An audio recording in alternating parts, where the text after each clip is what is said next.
Okay. Well, thanks to Kyle for arranging this and for Tyson and Sue for asking me to speak today. I'm just going to share my screen with you. And let me just get my slideshow going here for you. There. So welcome and thank you so much for attending this with the OWL honoring Alaska Native Heritage through tribal and rural libraries. Thank you very much. My name is Leslie McCarthy. I'm an associate professor and I'm the curator of the oral history collection at the University of Alaska in Fairbanks. But before I start this presentation, I just want to give you a little bit of background about what the oral history collection is and where it is located at UAF. I'm working on two computers here, so I just have to make sure that I have the right keyboard. So the Oral History Collection at the University of Alaska, Fairbanks, is part of the larger Alaska Polar Regions Collections and Archives, which is housed in the Elmer E. Rasmussen Library on the Fairbanks campus. We call the Alaska Polar Regions Collections and Archives the APRCA. So the APRCA collection as a whole includes books, periodicals, photographs, manuscripts, films, rare books, maps, and oral histories, just to name a few things. The Oral History Collection is the largest and really the only oral history archive repository in the state of Alaska that's equipped to deal with audio and video recordings. Established in 1981, the mission of the Oral History Collection is to collect, preserve, and provide access to audio and video recordings that provide an insight into Alaska's history and the people who have contributed to its heritage. It's a really unique collection in as much as that we take donations from other organizations, individuals, radio stations, institutions, and we also conduct interviews ourselves. As long as the recordings have a significance to Alaska in some way, they're considered for our overall collection. So we have recordings that are radio programs, documentaries, not just oral history interviews. So sometimes I have to think, about the broader name of oral history and consider us to be really a sound repository for audio and video that's important to Alaska and its peoples. Because we're a publicly funded institution, all of our material is to be publicly available. Now, there are caveats to that, and I will talk about that in one of the case examples I'm going to give today. But as a rule, most, 99.9% of our collection is open to the public. We have over 15,000 recordings in every type of media and format you can think of, from these little 3-inch reels to radio production-sized reels, which are really huge, and everything in between.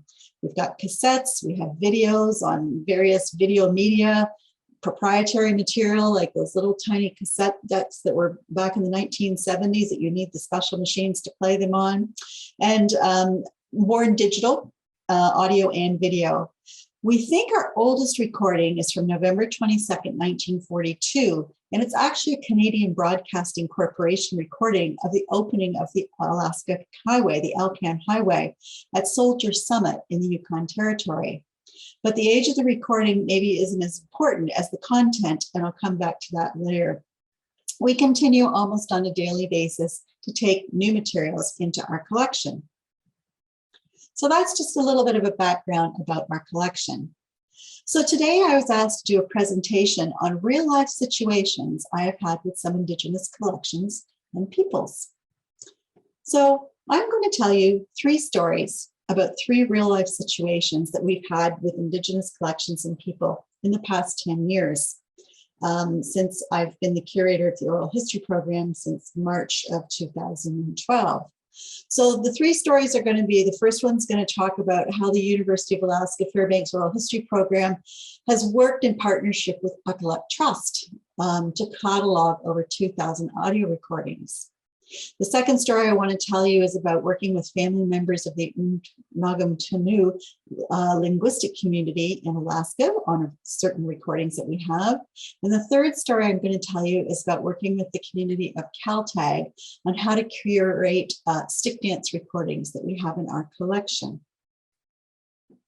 So our first story is about how the University of Alaska Fairbanks Oral History Program has worked in partnership with Dialect Trust to catalog over 2,000 audio recordings. So in 2017, I was contacted by Hans Nelson and Randy Silverman. Hans was at Dialect Trust in Kotzebue. Dialect Trust's mission is to assist in the education of Inupiaq people and to empower Inupiaq people through language, culture, and education. Randy was and still is the head of preservation at the University of Utah Marriott Library. Together, they were writing a National Endowment of the Humanities grant to digitize what they thought and estimated was about 700 cassettes held at Dialect Trust. Many of these recordings were from elders' conferences held in the 1970s and 80s, and others were of individuals telling stories. Many did not have much information written on the cassette cases, which is pretty standard. These recordings were originally made by the NANA Regional Corporation. Now, NANA, as you probably know, is a for-profit Alaska Native Corporation formed as a result of the Alaska Native Settlements Act, ANCSA, which was passed by Congress in 1971. Hans and Randy wanted to know, after the recordings had been digitized, could they store them in our magnetic media vault? The building that the cassettes were being stored in Kotzebue was not suitable to rehouse the cassettes, and they were looking for somewhere else to store them. Well, here's a picture of our vault, our magnetic media vault at UAF, and it's pretty full. Our vault is filled to the brim. We have hardly any space left for our own incoming collections, so we really couldn't help Randy and Hans out with this. So we started to have more of a conversation, and it changed to, well, what is it that the oral history program at UAF can do for them? And how can we assist them in getting this grant to help digitize their audio collection? We all know that the shelf life of magnetic media tape is quickly coming to an end, and digitizing the recordings they had was very, very important to preserve Inupiaq history, culture, and language. Equally important, not just digitizing, but you have to have access to these materials for people worldwide so that they can have can download or they can listen to them and therefore have a better understanding of Inupiaq history, language, and culture. So after a few conversations, we learned that after the recordings were going to be digitized, they really had no strong digital infrastructure to store them or digital preservation policy, nor could they in any way catalog the recordings and make them findable. So without these key infrastructure pieces, the likelihood of them receiving the grant would be low. So we found we could support their efforts by storing copies of the digital recordings on our servers for safekeeping. In order to do this, the recordings would need to be accessioned into our oral history program, into our collection, and be assigned a unique oral history accession number. We would donate the time of Robin Russell, who's our oral history collection manager, to do this. And we estimated it would take about 50 hours. And we would also donate 40 hours of my time to organizing all the work and supervising the project. So the grant application that Randy and Hans made then would include our donated hours and also request another 320 hours of funding to pay one of our professional on-staff library catalogers, who was Joanne Hensey at the time, to create an overall series record of the collection and then create individual catalog records as best she could based on the information that Dialect Trust could provide. There were some transcripts with the recordings, but many of them were in Inupiaq. And so if Dialect Trust could provide us with more information about the recordings, we could put this in the catalog records. And the catalog records would be created in OCLC, and they'd be available also through WorldCat, the Worldwide Library Cataloging System. So anyone looking for any information on these would find these recordings and they would be potentially accessible to anyone. So that was a good idea, Randy and Hans thought. So they submitted this in the grant. I think it was in the fall of 2017. And a year later, it takes about a year, in August of 2018, they notified us that they had been successful in getting the grant. So they sent the recordings out to a professional company to be digitized. And they also sent what transcripts they had out also to be professionally digitized. So in August 2019, we finally got the digitized recordings. And it was then we realized that there was actually 2,377 recordings, about 3.5 times more than the original 700 that they had estimated in their grant. So we got to work. This was going to take us a lot longer than our estimated time to access the material. So we created a spreadsheet. And I'm just going to stop sharing my screen right now. And I am actually going to share this spreadsheet with you. And I'm going to share that with you now. Just one moment, be patient with me. Right. So this is a spreadsheet that we created. We needed to assign it a new number for our accessioning purposes. Every recording that comes into our collection gets a unique number that's called oral history. And the first number is 2019 because it was accessioned in the year 2019. It was the 12th series of recordings we got that year. And then we just start at 1, 2, 3, 4, etc. And as you can see, just one moment here, let me go down. This is the amount of recordings that there was on this spreadsheet. And it just keeps going and going and going and going. When we got the information through, it actually had a number on the hard drive. So we had to somehow cross-reference that with what our new number was so that we knew which recordings were which. And then to complicate matters more, Dialect Trust had a numbering system on the recordings. So we had to cross-reference all 3 of these numbers so that everybody in future would know that, oral history 2019-12-01 is on the hard drive as, 001_A_access, and Dialect Trust number was _0001, so that we could find these. We then found out that Dialect Trust had renumbered these after a long period of time, and they had another original number. So we had to cross-reference that. So we had to make sure that we had all 4 numbers cross-referenced on a spreadsheet so we would always know which recording exactly was which recording we were looking at. We always have a physical description of what the recording is. So this was a 60-minute analog audio cassette, and if we're lucky enough to know the manufacturer, we put that in. We don't know about any restrictions, so we left that blank. Sometimes we know the date of recording. It may or may not have been on the cassette, so we recorded that.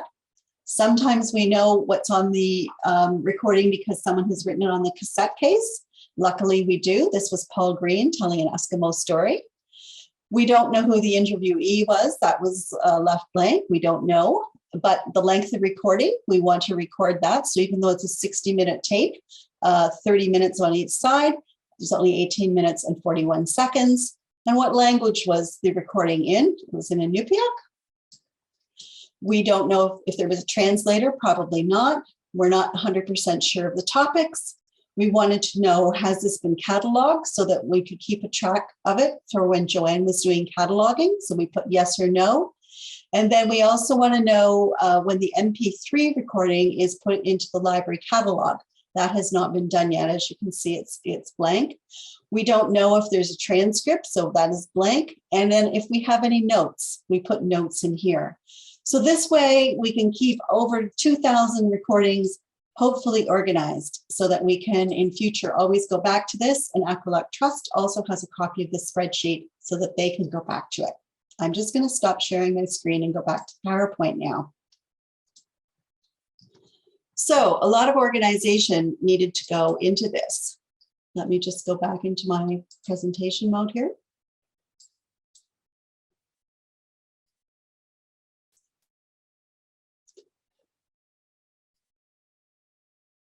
So Joanne created the series record for Dialect Trust with the new call numbers. And actually, I should have actually gone into a different screen. One moment, please. I want to show you what the catalog record looks like in the library catalog. So let me just find that. And I will share my screen with you again right now so that you can see this. So here's our library catalog. We're just going to go in and we're going to search for Dialect Trust. We're going to filter it through the oral history collection because we don't want to bring up books and all of that kind of stuff. So I just put in Dialect Trust. And I search. And there's the series record right there. Dialect Trust, Alaska Native Voices is what the collection is called. So if you click on that, you can see the general note. It's only for educational purposes only, and access to any of the recordings or transcripts, they have to contact Dialect Trust. And then we have just a brief description of what the series is about. And we've put in the names of people for interviewees that we know exist. So that would have been taken from the spreadsheet and from the cassettes. Then, of course, we have different terms that are used. Those are all based on the Library of Congress terms. And then you come down here and you get to see just how many recordings there are. So every recording that we accessioned is numbered and is on this page. And it just keeps going and going and going. And I'm going to go very fast right down to the very, very end. 2,377 recordings were accessioned as part of this series and this collection. But what we don't have is a lot of information about every recording. So what we did have, we were able to catalog as an individual record. So for example, we know that the series is 2019-12. So we had obviously information about 2012-18. So then Joanne created an actual record for that particular recording. So again, we have the general note about permissions. Then we have a little bit about what this recording is about. So it's an unidentified speaker who talks about mastodons having two different kinds of ivory. And there's the call number right there. So we weren't able to do this with all 2,377 recordings because we don't have enough information about them. But the ones that we did have information about, we did create individual records, library catalog records for these particular recordings so that people can find them. That is not to say that the recordings are online. They are not yet, and I will talk about that a little bit later on. I'm just going to stop sharing my screen there, and I'm going to go back to my PowerPoint. Whoops. So there we go. So those are the records that we actually did. So when we initially had conversations with Hans about cataloging, we wanted to ask about access. How are people going to access these recordings? How is this going to be handled? Well, interestingly enough, several years ago, many of these recordings in this particular series had been housed in the oral history collection. The recordings had come to us when a woman by the name of Tupupulu had passed away. She had worked for the Community College for Rural Education and Extension, which then later became part of the University of Alaska Anchorage. So her job was to create language learning materials and curriculum, and she had used some of these recordings to do that. But after she passed away and her office was cleaned out, many of the recordings and the transcripts that were in her office were boxed up and they came to the oral history collection because they were recordings. So that was in 1987. Well, it was after this date that it was discovered that these recordings were not hers. She had actually borrowed them from Nana, and Nana wanted their recordings back.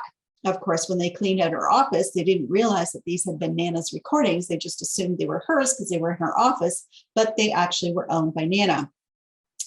The elders at the time in Kotzebue felt that much of the material on the recordings was sensitive, and they did not want UAF to have them.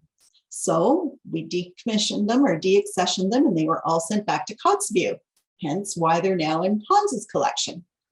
So I had told Hans about this history and that I was concerned about that. And he had said that times had changed. The elders who were there now in the community, they wanted the recordings to be made accessible so that they could be listened to anyone. And he had a letter of support to that effect from the elders community in Kotzebue, the elders committee. So we had this discussion, and Hans and I discussed maybe that we could actually put an MP3 link directly in the library catalog, and that way people could actually listen to the recordings directly online. So I'm going to show you how that works with a different collection. I'm just going to share my library's screen with you again. So if we're in the oral history collection, I'm going to show you an example of how we do that by looking at Bobby Sheldon recordings that we have, just to show you as an example how we can put MP3s of the recording directly into the library catalog. And I need to just stop sharing my screen here for a second because I need to turn on the audio so that you'll be able to hear this when I play this for you. Okay. So I want to just show you an example of how you can listen online to a recording. So this is Bobby Sheldon speaking at the Tanana Yukon Historical Society meeting in 1962. Again, this is the library catalog. There's some notes about what it is, an abstract about what's on the recording. Again, your Library of Congress catalog terms. And then you come down here and it says online access. Click here to listen to the audio. I'm just going to play you just a couple of seconds of it. So you click on it. One that was sent to him. Again, Stephen is going to tell us about his early days here in Alaska and Poland. So you can actually listen to it online. And if there happens to be a transcript or a summary, you can also click on that and it appears right there. So I had talked to Hans about the possibility of us being able to do this with the recordings in the Aqualung Trust collection. I'm just going to go back to my PowerPoint again. And he really liked the idea.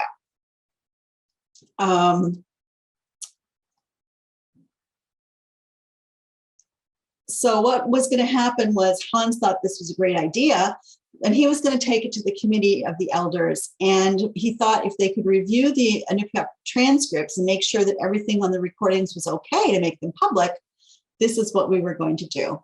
So this was to happen as the project was going along. So as things were being digitized, he was going to get this committee together to review what transcripts they were and then let us know if we could put the recordings online or not. Well, in the spring of 2020, we learned that Hans was no longer with Aqualung Trust when Denise Kutchak contacted us about the status of the grant. She had just become the president and CEO of Aqualung Trust and was trying to figure things out. So although we couldn't help her with a lot of the grant, we were only involved with this one small piece of the grant, we could help her with this portion that we were involved with. So we walked her through what we had done, the amount of time we had donated to the project, and she was extremely grateful. We probably spent hundreds more hours than we originally thought we would because of the size of the collection. The only thing that we needed from our side was to get a letter of transmittal or a license agreement from NANA so that we could start putting these MP3s into the library catalog when they were going to tell us which recordings we could do that with. And we did. We got a letter from NANA, a license agreement to allow us to do this in April 2001. Well, in June 2021, Denise asked me to attend the Aqualung Trust Board meeting where she and I discussed what had been happening to date on the project. And the board raised concerns about putting any of these recordings online until, of course, the committee could be formed and it could review and translate as needed and determine which ones to be made public. And the committee had not yet been set up. So although we had all these agreements in place to say that we could go ahead and do this, we agreed to put a pause on this part of the project and not make any recordings available online at this time. If anybody wants access to the recordings, they can come to us, but they will directly have to go to Dialect Trust to get permission. And then Dialect Trust will have to tell us that so-and-so has permission to listen to whatever tapes it is or recordings that it is. And so far, no one has requested any of the recordings. But as you saw in the library catalog, patrons have to contact Dialect Trust for permission to use it at the moment. And the catalog records is going to stay that way until we have further direction from either NANA or Dialect Trust. So this case study, I just want to summarize, is an example of how our library partnered with the community and a community organization, Dialect Trust, and in some ways NANA, to help preserve and make accessible important cultural heritage recordings. The path is never straight. Things continually change. And I don't know why that's popping up, sorry. Things continue to change. And although agreements may be signed and consent for access in one way is given, we still need to be sensitive and responsive to changes that can occur to that over time. So for now, the community has the recordings. Copies of them are actually stored on our servers for long-term preservation. As for access to the recordings, we will direct patrons to NANA and Dialect Trust until such time they decide otherwise. Should they decide in future that they'd like online access, we'll have to negotiate with them our staff costs in order to do that. But for now, they're having the transcripts translated. They are trying to set up a committee. I just contacted them this week to see the status on it. Due to COVID and a few other things, it still hasn't quite got off the ground, but they're still committed to having a committee together to have the transcripts translated and make a list of what they think should be available to the public and a list of what is restricted. So this is an ongoing story, but that's how it stands for now. My second story, if I can get my PowerPoint here to work. My second story that I'd like to tell you is about working with family members and the Nagantanu linguistic community in Alaska. So Dorothy Jean Ray was a noted ethnographer of Alaskan natives, and she died on December the 12th, 2007 at the age of 88. Her decades of work in Alaska focused on ethnohistory and art of the Inupiaq and Yupik peoples, and she published several books, articles, and paper, and gave many lectures and presentations on the subject. When she passed away, she left all her papers to the University of Alaska, Alaska Polar Regions Collections and Archives, and they were received by UAF in 2008. The collection takes up about 75 cubic feet, so it's a pretty large collection. In April 2014, as the collection was being processed, 4 12-inch acetate glass lacquered discs were discovered in the boxes.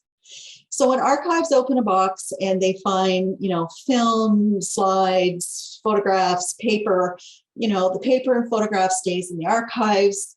Audio, they'll send it to us at Oral History to say, what is this? Do you guys want to keep this in your collection? If it's film, they'll send it to Angela Schmidt, the film archive, asking her the same. So this is pretty standard practice to divide out a collection when it comes to the appropriate departments that can look after it. So this is what we got.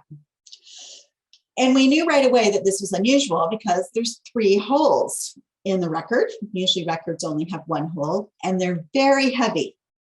So acetate or lacquer coated records were really a standard medium from about 1934 to 1948 for an instantaneous recording in broadcasting in the commercial industry. During World War II, aluminum was in short supply, and aluminum was usually the base of what records were, believe it or not. During the war, due to this shortage, tempered glass was used instead of aluminum. And the glass records were covered with this lacquer, and they're 16-inch records. Most records are 12 inches. These ones are 16. They are played at 33 RPMs, whereas smaller records of the time were called 78s, and they were played at 78 RPMs, or 33 1/3, which was your usual play for a regular 12-inch record. So this thin layer of lacquer scratches and loosens over time, and it starts to flake off. And here you can see where it's starting to flake right here. One of the records was really badly damaged, and this is the lacquer really flaking off in lots of small pieces. And believe it or not, people made these records, but they weren't intended to be played back. If you start playing them back and put a stylus on them, you actually start to destroy the lacquer. So every time they're played, you're actually destroying them more and more.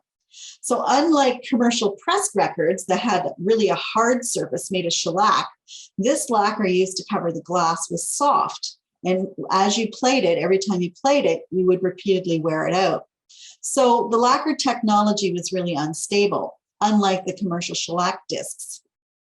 And the plastics in them and lacquer components actually starts to break down over time, and it exudes from this coating, and it leaves it really, really brittle and susceptible to delamination off the glass base. And you can see that that's what's happening right here. And here's another example here of pieces that are actually coming off. So upon receiving the records, we really didn't know anything about them except what was written on the label. So all we knew when these records, like here's an example, this is Eluit number 4, recorded on December 4th, 1945, and it just says conversation concerning basket making, part 1. That's all we knew about what was on the content of the record. But as I said, even if the records were in good enough condition to be played with a stylus, we didn't have the technology to do that, let alone we knew if we did, we would actually destroy it. And we don't have the technology to digitize these records or the equipment to even play them back if we even wanted to, which I didn't want to because we'd destroy them. Time was not on our side. As you can see, these records were delaminating, and every day that goes by, more and more damage is microscopically done. So we didn't have any money to send these records out to have them digitized. But in the spring of 2016, our department actually had some leftover funds. And it was enough for us to send out the records, and we investigated what company we should send them to, and we decided to send them to the Northeast Document Conservation Center, and they would attempt to pull the audio off the records using this new technology. And sorry, here's just another record just to show you this one here, Eluit number 1. All it says on it is morning song for a deceased lover and a love song. So just to go back, this is basically what each record had written on them. And that's really all we knew about what was on the records. So they were all recorded in December 1945. They're all in Eluit according to the label. And this is the only thing we had. So we decided to send them out to the Northeast Document Conservation Center, and they were going to use this new system called the Irene System: image, reconstruction, erase noise, etc. And this was a new technology at the time developed by Lawrence Berkeley National Laboratories and being tested at the Library of Congress. The Irene system takes ultra-high resolution photographs of the grooves in the disc or wax cylinder or whatever the medium is, and then they have a software that actually translates the images back into sound. And they do this all without touching the actual recording. So here's a photograph that I've blown up of the grooves of that particular record. So this process, as I said, creates these ultra high resolution images of the audio groove structures in either 2D or 3D, whichever is appropriate. And the resulting image files are then passed through the software that translates them back into an audio file. And if properly cared for, the image files serve as the digital surrogate of the actual physical object, virtually preserving the object's condition at the time of scanning, while the object continues to physically degrade over time. So this technology can retrieve audio from old wax cylinders, lacquered discs, also acetate discs like our records were, aluminum transcription discs, shellacs, tin foils, and all these other really, really rare forms of audio recordings. So Irene creates an uncompressed broadcast wave audio master file, and then in compliance with international audio standards, it's done in these professional formats. In addition to the audio master files, Irene also creates this ultra high resolution TIFF image and the master files of the groove structures and also the condition of the media, and all transfers are performed one-to-one. So we sent these discs off to the Northeast Document Conservation Center to be done. And at the same time we did this, we learned that COLANG 2016, which is the Institute on Collaborative Language Research, was being held at the University of Alaska in Fairbanks that very summer. So this conference and its many workshops and practical classes provide language activists and linguists with training in community-based language documentation and revitalization.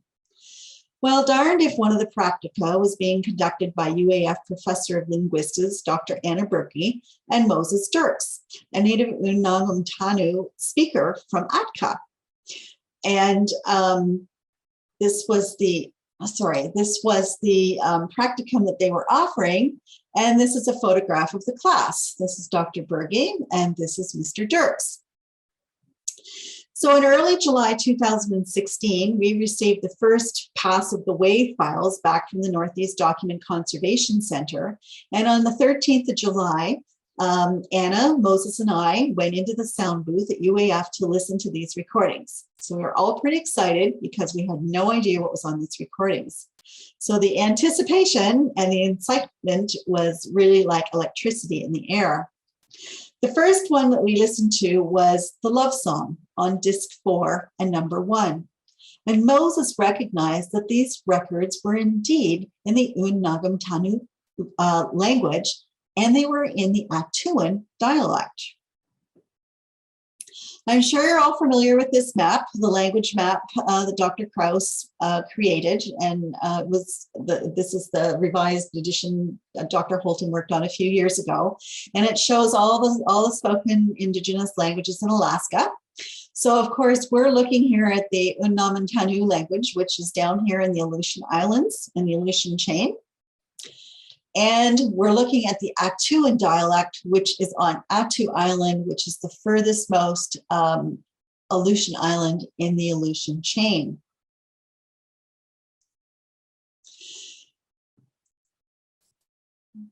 Oops. So Nagantanu was spoken from approximately this area here in the Aleutian chain. But it had, this whole language had very different dialects throughout it. So the Eastern dialect was spoken from the Alaska Peninsula to the eastern part of Fox Islands up to Unalaska. Then the Atkin or Central Nagantanu was originally spoken by the inhabitants of the Andreev Islands well into the 19th century and as far east as the islands of the Four Mountains in Umnak.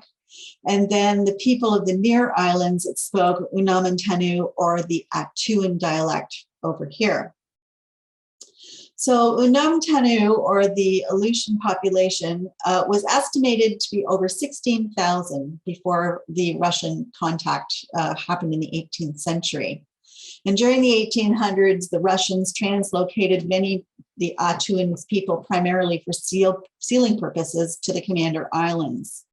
They were placed on Copper Island and then moved to the Bering Islands, and the Nagantanu population was reduced to 3/4 within 50 years. Absolutely devastated the population.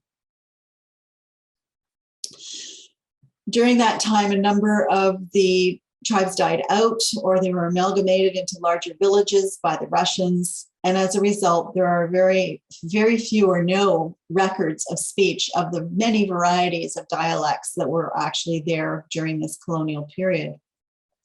So Moses and Anna and I continued to listen to the recordings. And at last, we listened to disc 1, Morning Song for a Deceased Lover. I cannot play you a clip of this because it's being recorded, and as I will explain later, none of these songs can be put on the internet, and I'll explain why later. But as we listened to this recording, a man on the recording identified the speakers as Julia, Paraskovia, and Mike Lokinen. The record is only 3 minutes and 20 seconds long, and the song was actually familiar to Moses. He said it was still a fairly popular song, frequently played and accompanied by a guitar. And the songs had lots of repetition in it, and Moses believed he could have it easily transcribed and translated. So here's the song that Moses transcribed in the Nagantanu language. And here it is as he translated it in English. I just want to say that Moses translated and transcribed the song, and Maya Wax-Carvio, a student in the class at the 2016 practicum, transcribed the music actually for it. So it was only after listening to the recordings that we realized that all the songs on the records had the same voices, the same singers. It was Mike Lokinen and his wife, Paraskovia Lokinen, and I only discovered later who Julia was, Julia Golovkoff. So the question remained, who were Julia, Mike, Paraskovia, and how did they get to sing on these records that were owned by Dorothy Jean Ray? And more importantly, why were these records so important for Dorothy Jean Ray to keep? Well, I'm just going to tell you a story now about them. On June 7th, 1942, just after 8:30 in the morning, while church services were being conducted on the little Russian island church on the island of Attu, Japanese boats entered the harbor. Upon landing, Japanese soldiers started to fire machine guns on the village. From that day until September 14th, the Attuan people were told to get ready to leave. And on the 14th of September, the entire population of Attu, totaling 42 frightened people, were ordered to board the Yokomaru, a boat, and they were thrown into the coal hole of the boat. Two of these prisoners were Michael Lokinen and his wife. Paraskovia, also known as Perry, here's a photograph of her with her 21-month-old daughter, Titiana. And I want to thank the Aleutian Pribilof Islands Association for this photograph. On September 28th, 1942, they were placed in the Ataru War Prison Camp on Hokkaido Island in Japan. And while there, Mike would later write, sometimes the kids don't want to eat the palings, but their mothers make them. It's the only way to keep them alive. Paraskova, like many of the women, was also pregnant during this time, and she delivered a baby boy, Gabriel, on the 17th of March, 1944. He died of starvation on June 23rd, 1944.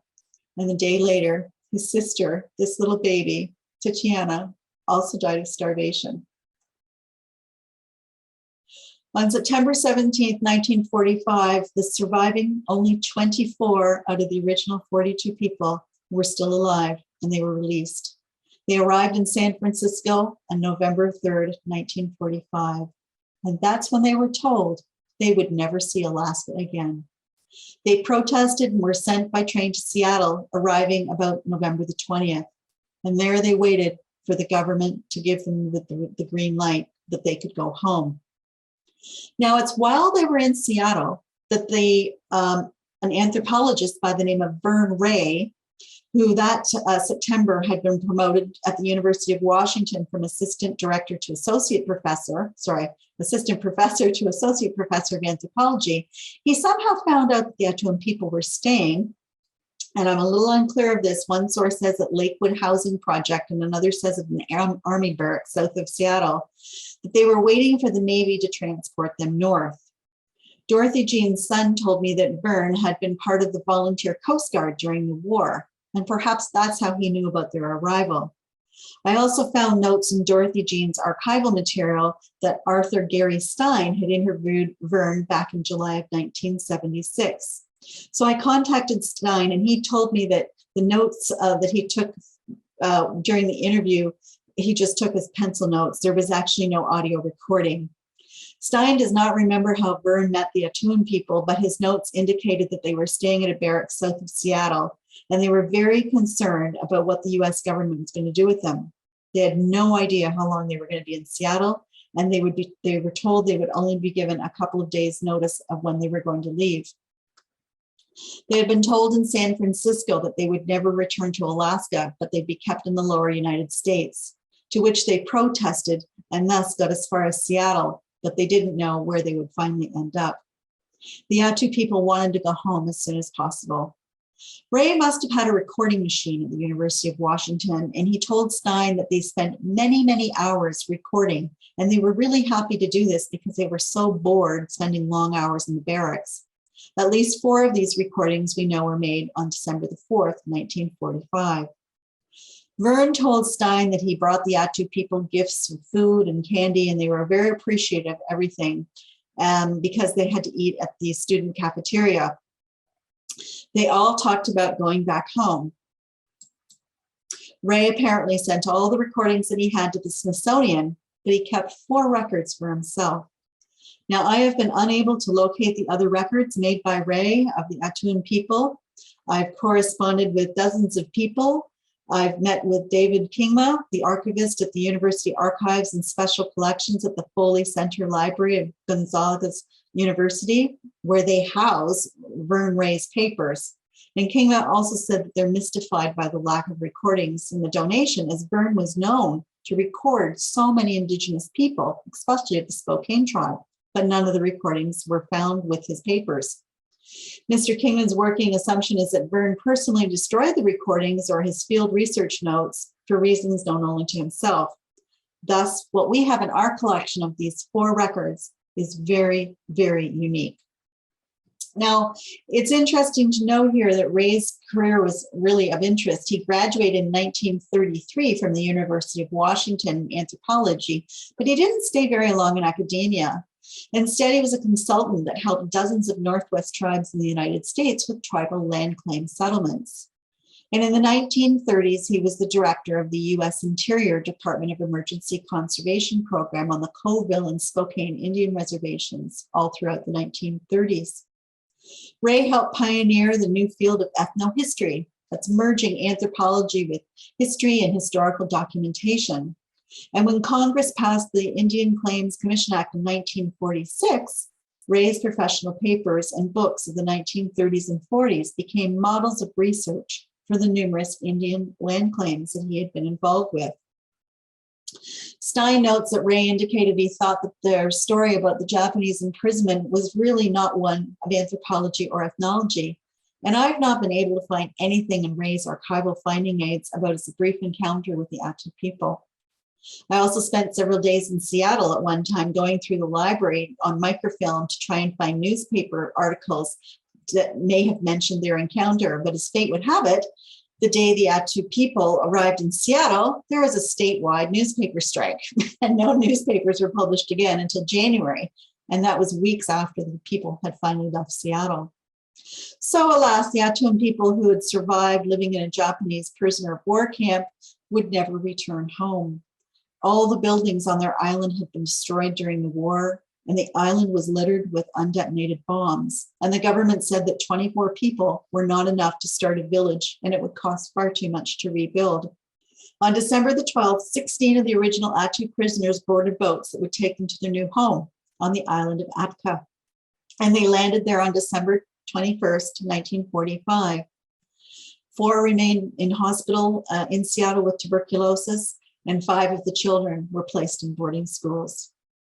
It was sometime during the 1950s that Verne Ray met Dorothy Jean, and they were married. And during her first marriage, Dorothy Jean had lived in Alaska, mainly in the Nome area. This experience had sparked her to continue her education at the University of Washington, and that's how she met Verne. At some point, Verne gave Dorothy Jean the 4 remaining records that he had made with the Attu people. So the Nagantanu language went into rapid decline, especially after World War II in all the regions, as a result of the forced relocation of the war, the loss of transmission of traditional culture, and the universal imposition of English instruction, both before and after the war. After the people were moved to APRCA in the late 1940s, the Tuan dialect was still used by them, although the dialect was different than the dialect on Atkin Island, but they were still able to communicate. But by the 1970s, the Atuans had been assimilated with the Atkins, and it remains so to the present day. The last of the Atuan speakers died in the 1980s. So today there are no fluent Atkin speakers left. So Mr. Moses emailed me to say that he had been in Russia recently with the Aleuts, but they're not considered to have a slightly different dialect of those of Attu Island. And there were 2 speakers left of this dialect, and yet there's no speakers left of the Attuan dialect. Recorded samples that were collected over the last 2 decades suggested that the Attuan spoke on Bering Island is a mix of Russian verb endings. So it's very difficult to understand if you're not familiar with Russian languages. As Moses indicated, this language is deeply influenced by Russian and verb and noun forms, and there's only 2 speakers left. Also, in preparing this presentation, I double-checked, and Dr. Anna Berge emailed me to say that some people in Russia today speak a mix of what's called Copper Island Aleut, and it consists of Attuan vocabulary with lots of Russian loans and Russian inflections. However, Attuan per se is generally considered to be an extinct dialect. The last person who spoke it as a fluent speaker died in the 1980s, as I previously said. So the language spoken in APRCA, so the language was spoken on APRCA Island until the 1980s, and people who had grown up speaking it have been documented by people such as Knut Bergland and Dr. Michael Krauss in the 1950s, 70s, and 80s. Both of these scholars were persistent and optimistic about preserving the Nagantanu language, and they were both responsible for documenting and recording it when elders spoke still a clean, fluent language. These were just some of the examples of language preservation, otherwise very little known about the history and culture from a native perspective. But Vladimir Yakelson is one of Mr. Dirk's heroes, and Yakelson collected on wax cylinders back in 1910 and 1911 the 3 major dialects of the Nagantanu dialects, which included the Attuan dialect and the Atkin Island, and those on Andros Islands and Fox Islands. So, not being a literal language, it's hard to keep a language alive when outside sources come in and change the whole social system and taking away language and customs, which were important to a generation. So Mr. Dirks helped Knut Berlander check the materials, and he interviewed some fluent speakers and then transcribed and studied the audio material. So Moses Dirks has been involved with the preservation of this dialect and language since the 1970s, and he continues to do so. He's just an amazing man. So as I mentioned before, the last person to have spoken the language as a child has died and now passed away. And this means it's paramount for archivists, linguists, and social scientists to collect and share recorded language data and continue to record the languages still spoken, especially the indigenous languages of Alaska. But Moses led me to a family member of Mike and Perry's, who my husband and I visited with. They had no idea that these records existed. We visited them and we played the recordings for them, and it was a very emotional time for them to hear these voices. In fact, they remarked that they had never, ever heard Mike sing. The family members said that Mike and Perry never spoke about the time that they spent in the Japanese prisoner of war camp. Perry had been known to be one of the best Attu basket weavers. Mike died in 1961 and Perry died in 2000. The family was very grateful that the records are now being archived, and they gladly signed a gift and release agreement, but they asked that the recordings not be placed on the internet and only be made available to researchers upon request who would visit our archive in person. That's why I cannot play you a clip of the songs today. As for the other singer identified in the recording, Julia, I had no idea about her or her family.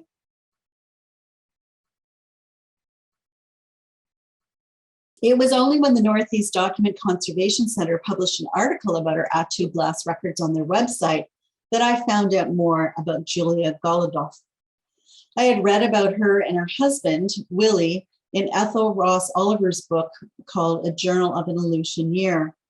Ethel and her husband, Simeon, lived on Atka Island from June 1946 to 1947, and the book documents their time there. Ethel and Simeon were asked to go to Atka by the Alaska Native Service for 1 year to help rebuild the village, what had been because it had been destroyed by the Japanese. Oliver's account of the year is fascinating, but more than that, she encouraged Mike Lokinen and Alex Prosoff to write their stories, of which she published in the appendices of her book. Also, she collected the genealogies of those who were in the war prisons from Attu, and this is also included in her book. And there's only one Julia Golovkoff, who was born on Atka Island on May 31st, 1921. Her husband, Willie, was born on Attu Island, January 14th, 1918. Oliver notes that their children, Mary, was born on January 30th, 1939, and Michael, who was born in Japan, and they both perished in a war camp. Mary died of beriberi disease on the 10th of August, 1943, and Michael, born on January 24th, 1943, also died of beriberi on the same day of his sister. Beriberi disease, by the way, is caused by a vitamin B1 deficiency and is common in areas where rice is the only major part of the diet. After the Northeast Document Conservation Center published their story about the records, I was contacted by a man whose name was Jason, and his partner for over 20 years was Alice, and she had recently passed away. Alice was the daughter of Julia and Willie. From him, I learned a little bit more about Julia and Willie, as it was indeed a very sad story. Julia gave birth to more children when they were relocated to Atka Island, a boy and a girl, the girl they named Alice. Alice was born with bones that did not grow properly, probably as a result of her mother's malnourished state during pregnancy. Then there was a fire that destroyed their newly built home, and the boy had died. Alice was left with very bad burns. Alice never met her father. He contracted tuberculosis and was hospitalized in Tacoma, Washington. Alice's only memory of her mother was that of her crying and running down a runway behind the plane that carried her off to the hospital in an orphanage at Mount Edgecombe. There she was adopted by a couple. Her new father was an ambulance driver for Mount Edgecombe, and his wife, Mary, was a nurse, and they were kind of missionaries of a sort. They adopted Alice and raised her. I purchased Oliver's book and sent it to Jason, and he emailed me a few weeks later. Alice had never known much about her family, and he was so grateful to have read Oliver's account and learned more about her birth family, and lamented how he wished Alice had been alive to know all of this. Alice passed away a few years ago, and I want to thank Jason for this photograph of her. For us today, to know what was recorded on these glass records on December 4th, 1945 would never have been possible if the Northeast Document Conservation Center had not had the Irene technology. If Moses and Anna had not been part of this journey, we would never have been able to connect the families of the singers to the existence of these records. It was really brought home to us the importance of how archival documents and recordings may exist in isolation, but until you work with leaders and new technologies, language speakers, or people in a community that has relevance to the artifact or document, the richness of what you're holding in your archive is never fully appreciated. So when we say that the last speaker of a language dies, it doesn't mean that the language is gone. If it's been documented, it is on wax, vinyl, or glass, or magnetic tapes, and it can still be heard. It may just be sitting dormant, waiting to be brought back to life. This is what happened to the Attuan language through the glass records, and now they sit safely in a safely constructed box that was built by Tyson Reno, our librarian. These are now in this box in our archive. There's foam in them. Hopefully these records won't deteriorate anymore or as quickly, and we're looking for funds to digitize the very last one that is very badly delaminated. As Moses Dirk said during this process, this story underlines the importance of archivists, linguists, and native speakers working together to discover the context, meaning, and significance of these rare recordings. The urgency of the preservation of early anthropological audio records is now our responsibility. And as Dr. Anna Berge points out, these discs are particularly important because of three major things. First, the Atuan dialect is the most divergent of the dialects, although it seems to have been closer to Atka than any of the other dialects. Two, it is no longer spoken today, and we can now hear it on these discs. Three, and the least well-documented of the dialects is, although Eastern Aleut and Atkan forms have been documented since 1780, most of the Atuan data was collected between 1909 and 1910 by Jacquelson, as I mentioned, and 52 also by Bursland. And the corpus of this data is far smaller than what's been documented with the other dialects. So the story of these glass records only highlights the serious preservation urgency of audio and video recordings of speakers of endangered languages in Alaska. And in fact, all around the country, this is what they face. Recordings made over the years are in so many different formats, with many with a limited lifetime, with the chronic lack of resources, both human and financial, to deal with them. And yet they're precious legacies of important Native peoples, for researchers, for communities and families who all worked in good faith on the assumption that these records would survive. Many of the problems could not be foreseen when new technologies were first used. Now, however, we're aware of the problem, and it behooves all people involved in preservation at all stages, from the first data collection to the actual acquisition by archives, to cooperate and ensure and create materials that are ensured of a long life. After World War II, the only inhabitants of Attu were the staff who worked on the Coast Guard Loran navigation station on the island. And that was closed in 2010, when global positioning systems were replaced the Loran navigational system, which is used by ships and aircraft. Today, the island of Attu is uninhabited. But what we do have left of the language, of the people, of some of the skills spoken about on these 4 glass records, whose audio has now been digitized and preserved as part of the Aleutian cultural heritage, and is now for anyone in the world to hear that can come into our office. Thanks to the Northeast Document Conservation Center for the technology to preserve these precious records, thanks to Dr. Anna Berge and Mr. Moses, and to the family members, and to Jason, we now know that we can truly appreciate the value and poignancy of the voices that are embedded on the grooves on these acetate discs, who on December the 4th in 1945 were singing with such hope of having survived being prisoners of war in Japan and just hoping to go home to start their lives again. To close out this part of this story, I think the words of the morning song seem to be so poignant in this story. Don't cry, you and I will look after each other. And indeed, we will look after these precious recordings that hold the last possible recordings of a now extinct language dialect, as well as the stories as best we can piece together about the people who sang them on December the 4th, 1945.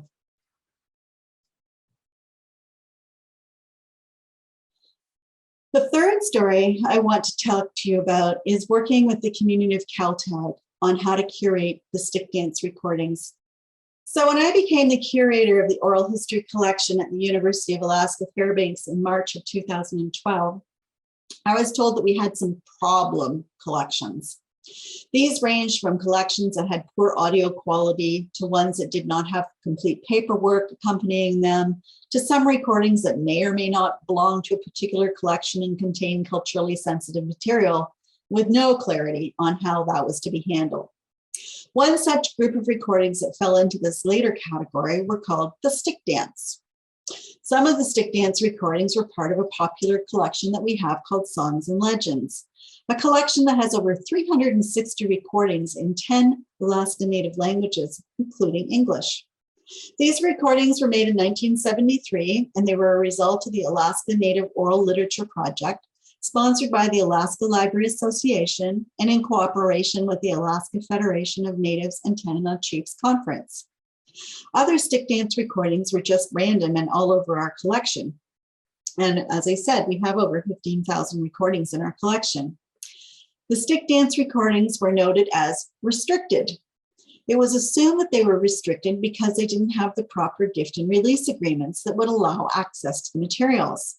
I also wondered if they were restricted, maybe, possibly, they contained culturally sensitive material, but there was no paperwork and no one in our office could confirm this. I had never heard of the stick dance, and I started to do research on the subject to try and figure this out. But my research turned up very few mentions of the ceremony, but there was some in some anthropology literature. In 1993, a revised edition of the Native People of Alaska, Steve Langdon mentions the stick dance as a distinctive event with the Koyukon people. In discussing a potlatch, a ceremonial event in Athabascan society where one group hosts another and gifts are distributed to guests to mark a social event.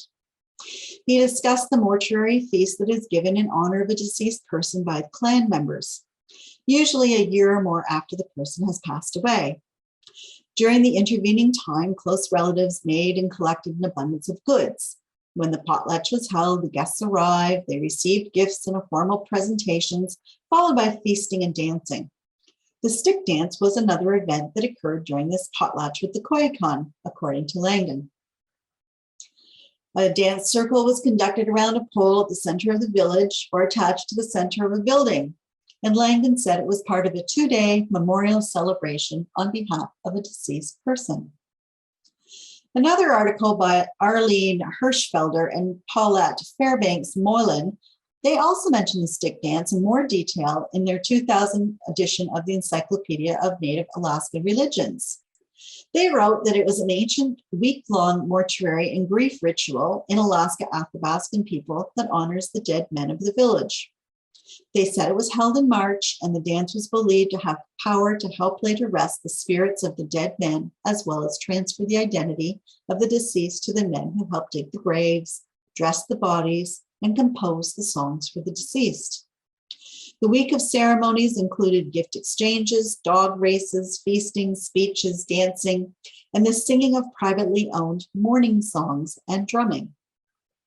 The dance took its name from the 15-foot strip spruce pole carried into the community on the hall on one of the evenings.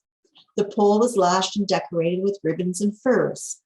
Ritual songs, they noted, were originally 14 songs, but one of the songs had been lost, or 2 of the songs had been lost, and now there was maybe 13 songs that were sung in honor of the deceased to dance around the pole, as they danced around the pole, sorry. They noted that it could take months or years for a family to prepare for the stick dance, as they needed to save up gifts to distribute. I also found a few websites to discuss the stick dance. You can look it up online. Again, there was mention of 14 ritual songs and 1 being lost. The songs were sung or chanted only at the stick dance. And while all this is interesting, it did not help me to understand how the stick dance started or what it meant to the people, or more importantly, how was I supposed to curate these materials that we had relating to it? I don't speak any Athabascan languages, so I couldn't listen to the recordings to discover what was being said on them. And even if I could, I'm not Athabascan, and I would probably not know the significance of what I was listening to. So my staff and I decided to refrain from distributing the recordings. We would keep them restricted until such time as we could get clear instructions from the community of Caltag or Nulato, because that was what was written on them. The communities that where the original recordings had been made, and maybe they could tell us what to do with them. We reached out to both communities, but we had no response. But on May the 1st, 2013, we received an email from Tristan Madros. It says, hello, my name's Tristan. I'm from Caltag, and I'm trying to learn the songs of my people, but having trouble because I haven't got a CD or lyrics to them. And he was wondering if he could get copies containing the songs and speeches recorded in 1973 Caltag Stick Dance by Karen McPherson and Pauline Carlo. Sure enough, these were the recordings that had been noted as restricted that I was unsure of what to do with. Tristan was key in educating us not only about the cultural significance of the recordings, but in helping us craft, along with the Caltag Tribal Council, a list of what recordings that could be open to the public, what recordings should remain restricted, and for working out a mechanism with them, the Caltag Tribal Council, to grant permission for patrons to listen to identified particular recordings. In turn, we were key to Tristan to helping him learn the songs of the Stick Dance and learn more about his cultural heritage. At the time, Tristan was in his 20s, I believe. He was the first chief of Caltag Tribal Council. He is passionate about learning about his history and culture and teaching it to the next generation. He's deeply connected to the Stick Dance, and this is the week-long sacred ceremony held annually in March in the Alaska Interior Athabascan communities along the Yukon River. I spoke with Tristan yesterday, actually. Today is the 18th of February, so yesterday was the 17th of February, 2022. And he had just landed in Nulato. They're having the Stick Dance in March this year in Nulato. Usually it goes between Nulato and Caltag. So I told him that I would be talking to you today about this and making this presentation, and that this presentation is only about the process of the Stick Dance. I will not be playing any of the songs, nor will I be talking about what is actually on the recordings. And Tristan agreed that I could do that with this presentation for you today. So here's the communities along the Yukon River that are associated with the Stick Dance. I'm sorry this is so small, but it just goes to show you. Here's Caltag right here, Nulato, Koikuk, Galita, and Ruby, and down here, Grayling, Holiachuk, and Anvik, and Shuliak. As I mentioned, this presentation is not about the deep details about the Stick Dance. It's more about the process of working with Tristan and the community of Caltag to develop relationships and trust in curating this culturally sensitive material. And I'll pause here and just give you a few details that I can share about the history of the Stick Dance, which occurs in these communities along the Yukon River. So the Stick Dance is believed to have been started in the community of Holiachuk, down here, and then it was also held in Anvik, Shuliak, Grayling, Caltag, and Nulato. And that's about the area only of the Stick Dance. According to Tristan's grandfather, and this is my very abbreviated portion of the story, in Holiachuk, it was thought that sometime during the 1700s there lived a medicine man and his wife and their 7 boys. When the parents awoke one morning, the boys were gone. They searched everywhere, but they were never found. They had lost 7 children before. Now they had lost a total of 14 of all of their children. The parents cried over their loss, and the woman began to hum a song. And then the man started to sing, and they danced in a circle as the sun set.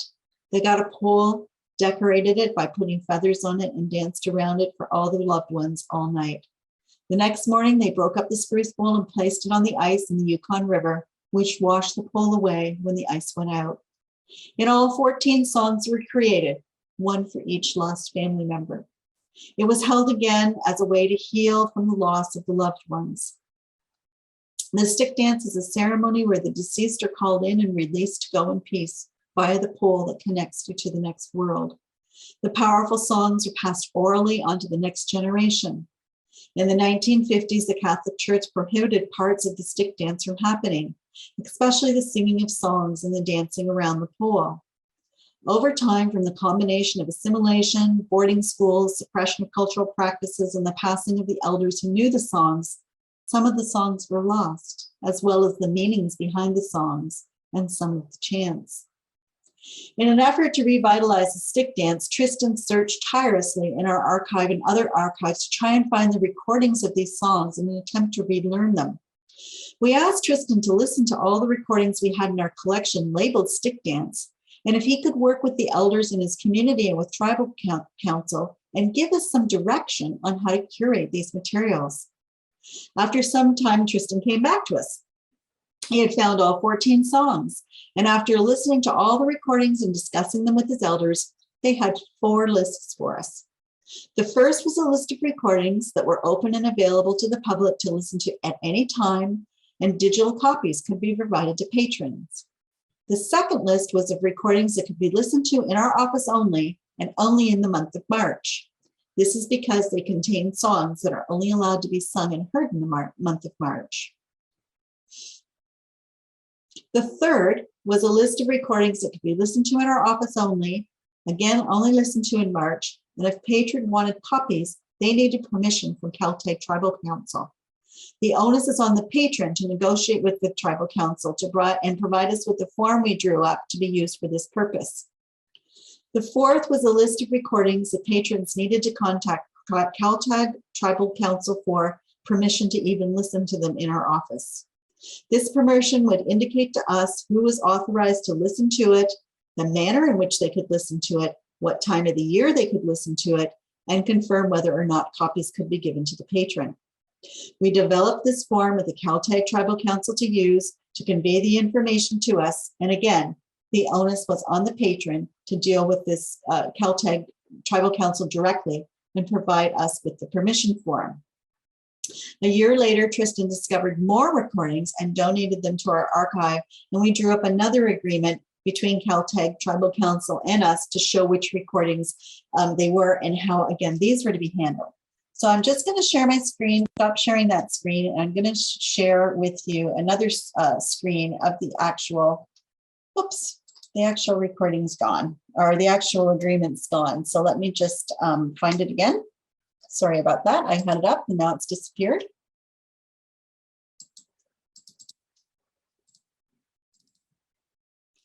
There we go. So I'm just going to share my screen with you now, and I'm just going to show you the agreement.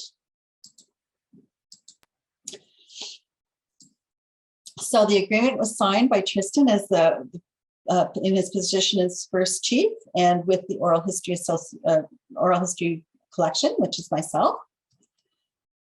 And basically, these are the additional stick dances recorded, but it's a list of all of the stick dance. So these recordings here are available to the public and can be listened at any time in any manner, and we can also give copies to patrons. So these are the original oral history numbers, and this is the new oral history numbers here. And here's a description of what is on each recording. So you can see there's a fairly substantial list of songs and recordings that can be made available to people at any time, and they can be listened to at any time. Now, there's one recording that can be listened only in our office and only in March, and this is the recording here. Next is a list of recordings that can be listened to in our office, only in March, and no copies can be given to patrons unless permission comes from Caltech Tribal Council first. And that's that recording there. These recordings that follow, people have to have the permission of Caltech Tribal Council to even listen to in our office in March, and we take direction on the instructions that we will receive. So here's a list here of the recordings that has to go through the Tribal Council before we can allow people to listen to them in a way that the Tribal Council deems appropriate. And then we created a form to be used. So if someone comes to us and says that they want to listen to one of these, they need to contact the Tribal Council, and Tribal Council needs to tell us who the person is, and what they have to comply to in order to listen to it, so that we know, and that we will always be present to monitor listening and access, and that the headphones must be used in order to listen to the recordings, and that the recordings can only be listened to on whatever day in the month or dates that the Tribal Council tells us, and note that no copies, they must confirm with us that no copies can be given to the patron, or if copies can be given to the patron, they need to indicate that there. They need to sign that, and they need to send that back to us. I'm just going to stop sharing my screen. So that's the document that we drew up with Caltech Tribal Council. And I think we're all happy. It lets us know what to do with the recordings, and it lets them know exactly what recordings that we have in our collection. In March of 2018, I interviewed Tristan to help us record the context and the history of the stick dance and talk about how valuable it was to find these songs and for him to relearn them and for allowing cultural transmission of these songs to the next generation. During this interview, Tristan sang portions of the songs. And for this reason, this recording is also restricted and can only be listened to in our office and only in the month of March. I didn't manage to do a full transcript of the recording when we recorded it in the year and in March when I did. So I actually had to wait another full year until March came around again to listen and transcribe the interview. This interview with Tristan is a real key for future researchers to understand the profound significance of what is recorded on these stick dance recordings. Tristan said that by the time he wanted to learn the 14 songs, actually 5 of them had kind of gone missing, and no one knew them anymore. Sometimes a cassette tape would be found and played during the stick dance, but no one was alive left that knew the songs. In recent correspondence, Tristan indicated that the 14 songs were never really lost, but it was chants that were lost that are also used. So I'm still seeking a bit of clarity on that point. But the point is that these songs and chants have now been found. As Tristan started to be the lead singer in his community, he wanted to learn all of the songs and the stories behind the songs and the chants. And they were going to be making a stick dance for his grandfather. And his grandfather had always wanted the stick dance tradition to come back. Tristan felt it was his obligation to learn these songs, and he wanted to learn them so he could sing them at this particular stick dance. That's when his search for these various all the various archives for these recordings started. He had known another community, Rampart, and they had lost almost all of their songs, and when they wanted to rebuild Rampart, they wanted to get a dance group going, and they learned that the songs had been recorded as part of the Songs and Legends collection. Tristan found all the lost stories about the songs and some missing chants and songs in the various collections, and he has now learned them all. He's expressed his worry that his age group, that there's only a few people who are interested in their culture. And with the language pretty well gone and only perhaps 2 fluent people left in the village of Caltech, Tristan is passionate about teaching another young person to be the lead singer so that they can keep the stories alive for future generations. For him, the recordings helped him learn part of his culture that was fading away. On one of the recordings, he heard his grandmother's voice for the very first time. And he told me during the interview, just the knowledge that these people had that's on those recordings and the things that they share, and some of them like Pauline Carla, who's now passed away, I wish we could thank them. They help preserve our culture. For us in the oral history program at the University of Alaska Fairbanks, we cannot thank Tristan enough and the elders of Caltech community enough for working with us and teaching us the way to curate this culturally sensitive material. We understand how important our recordings are for future generations to learn from, and now we have the knowledge of how to do this with integrity and respect to, and a way of honoring it. My message to all archivists who hold culturally sensitive materials, or librarians who hold culturally sensitive materials, is to pursue relationships with communities, whoever they may be, to help archivists and curators understand the cultural significance of their holdings and to come to agreements about what works with all those involved and how to steward these materials for future generations in a culturally sensitive way. I hope you've enjoyed these 3 stories, and I hope I've illustrated to you 3 real-life situations that I've had with some Indigenous collections and people in relation to our oral history collection here at UAF. I'm very proud of the work we've done with Indigenous peoples and communities in Alaska to learn from them how to curate these culturally sensitive materials that we have in our collection, to help them access these materials, which help them in turn foster and build a sense of pride and cultural identity and reacquaint people with their traditional knowledge and cultural knowledge. I'm just going to share my screen again.